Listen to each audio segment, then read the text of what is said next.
You think you're just tired, just a little overwhelmed, a few late nights, skipped meals, heavy days, it'll pass, right? But what if I told you burnout doesn't come crashing in like a storm? It creeps in like fog. Silent, slow, invisible, until you can't see yourself anymore. In this video, I want to take you somewhere familiar, not just to understand burnout, but to feel it, recognize it, and maybe recover from it. Because so many of us don't realize what's happening until it's already too late. You wake up feeling tired, but not just physically. It's deeper. You can't quite explain it and you brush it off. It's just been a long week. But the weeks keep coming, and so does the exhaustion. At first, you still laugh. You still show up. But slowly, even the things you love start to feel like work. Coffee doesn't hit the same. You stare at screens longer, and yet nothing gets done. Your inbox becomes a battlefield. Every message feels like an obligation you're too drained to meet. So you delay, then feel guilty. You promise yourself you'll catch up tomorrow, but tomorrow never really comes. That's how it begins. No one tells you you're burning out. No alarm sounds. No one around you may even notice, because on the outside, you're still functioning. But inside, you're slowly fading. You cancel plans and call it self-care. You stop replying to texts because you're busy.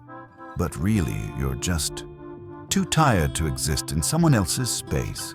Too tired to be anything for anyone, even yourself. You sleep, but never feel rested. You eat, but nothing tastes right. You smile, but it never reaches your eyes. You laugh, but it feels like an echo of something that used to be real. You start to wonder if something's wrong with you. You question your ambition, your motivation, your worth. But this isn't laziness. It's not weakness. This is burnout. And the cruel thing about burnout is that it wears your own voice.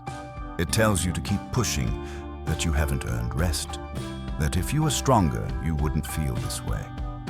But that's the lie. Because the truth is, you've been strong for too long with no place to fall. And now, you're breaking quietly.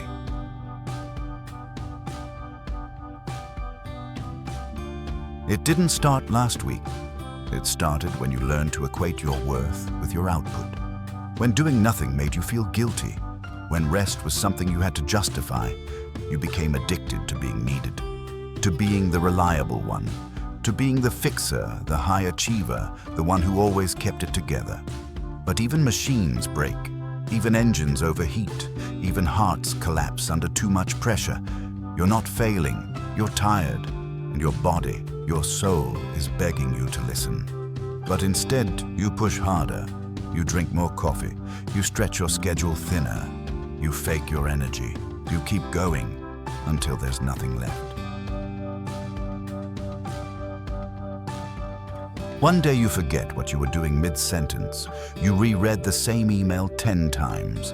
You cry over a password reset. You lie down for 5 minutes and wake up 4 hours later.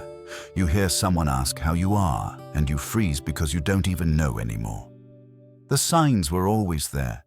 You just kept moving too fast to see them. You think, I just need a weekend to catch up. But weekends turn into more deadlines, more obligations. You can't relax even when you try, because rest now feels foreign, and guilt never sleeps.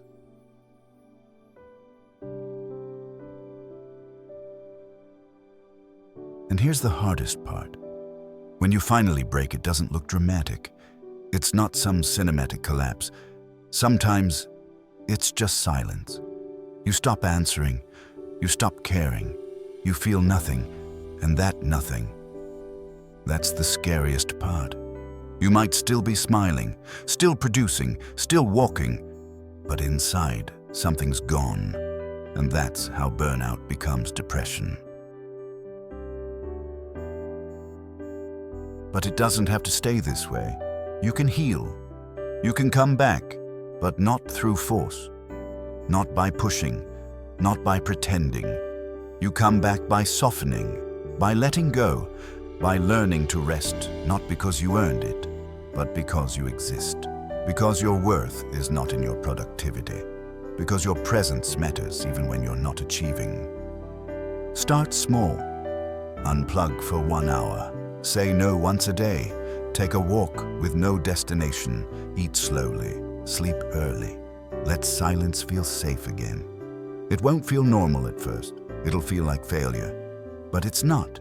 It's your soul returning to itself. Burnout doesn't always scream. Sometimes it whispers, and sometimes it's already taken root before you realize it's there. So if you saw yourself in this story, even just a little, don't wait for the crash. Don't wait until your body says enough for you.